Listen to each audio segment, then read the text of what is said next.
India, you have the floor.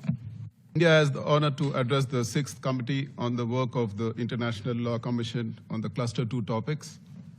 My delegation would like to make brief remarks on the following topics: immunity of state officials from foreign criminal jurisdiction, subsidiary means for the determination of rules of international law, settlement of disputes to which international organizations are parties, non-legally binding international agreements, prevention and repression of piracy and armed robbery at sea, and succession of states in respect of state responsibility.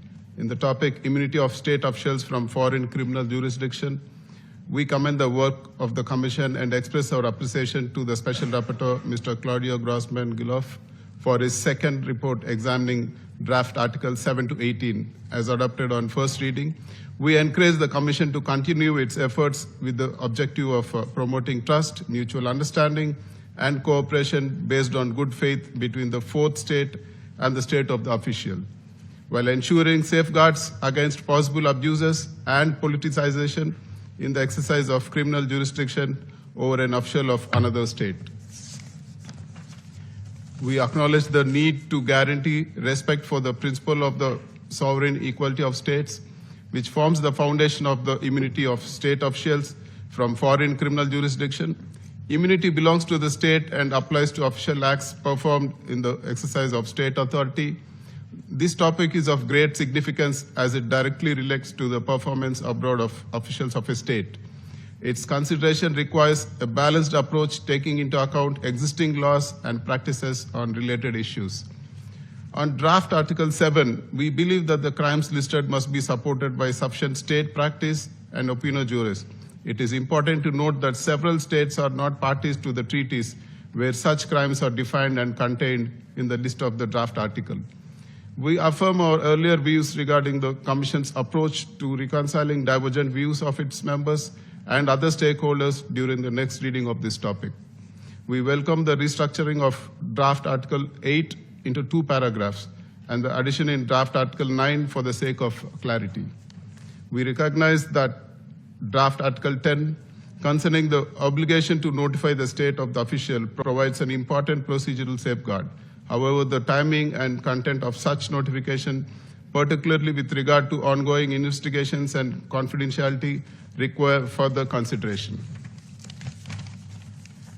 On draft Article 12, we support the requirement of an express waiver which reflects existing general international law and ensures legal certainty and respect for diplomatic relations as recommended by the Special Rapporteur.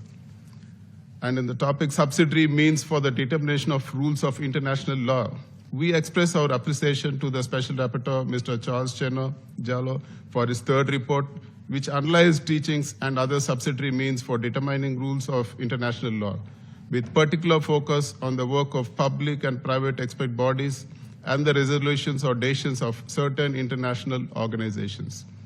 We note that the function of subsidiary means is to assist in the determination of rules of international law. On draft conclusion 3, we believe it provides useful criteria for assessing the weight of subsidiary means. The authority of teachings was not necessarily accepted from the outset, but often emerged through a process of scrutiny and contestation. Regarding draft conclusion 4, the current formulation which states that judicial decisions and teachings are subsidiary means may require conceptual clarity.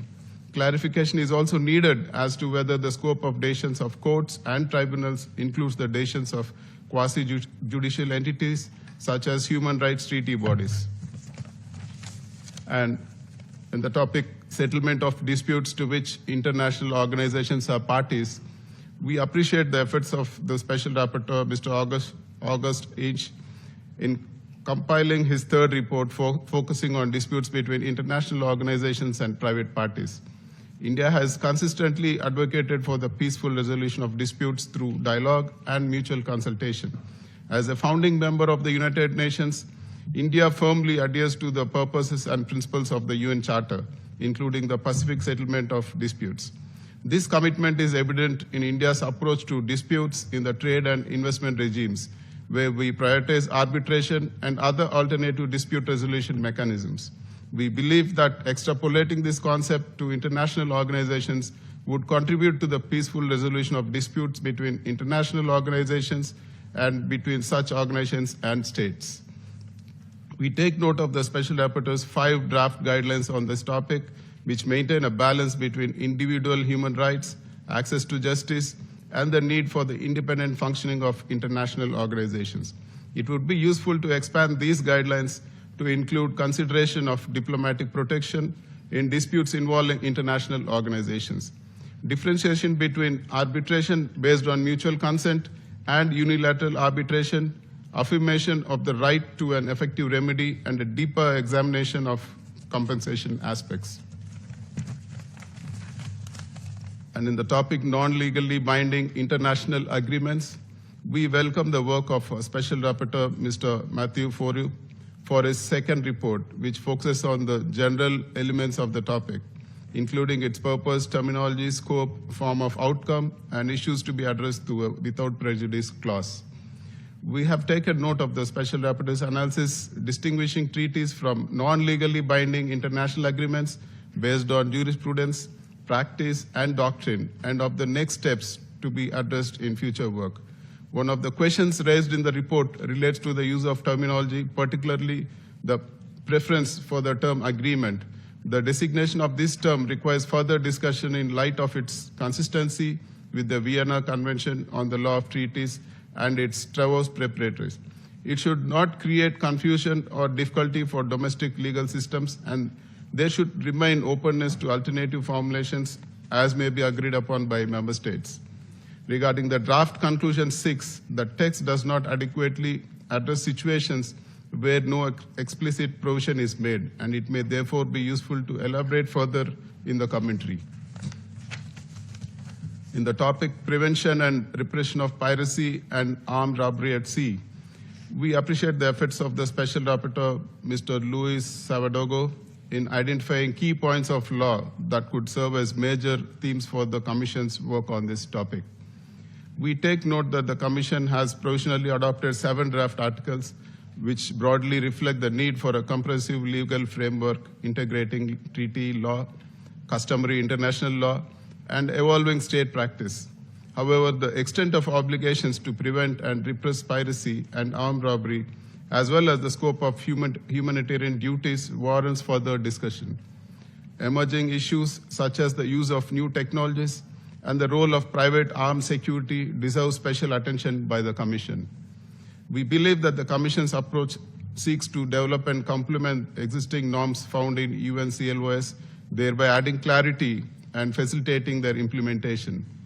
While this work is useful, it should not undermine the existing legal framework governing the law of the sea. With respect to maritime armed robbery, it is essential to address this issue by examining relevant international laws, regional strategies, national practices, and domestic legislative and judicial frameworks. And in the topic succession of states in respect of state responsibility, India attaches great importance to this topic. We welcome the Commission's decision to establish a working group chaired by Mr. Bimal N. Patel to consider the draft report on this subject. We take note of the Chair's expectation, and the revised draft report will enable the working group to proceed efficiently and conclude its work during the Commission's 77th session. Given the complex nature of this topic, it is essential to establish clear and fair rules governing the consequences of state succession, including those relating to state responsibility. I thank you, Madam Chair, for this opportunity.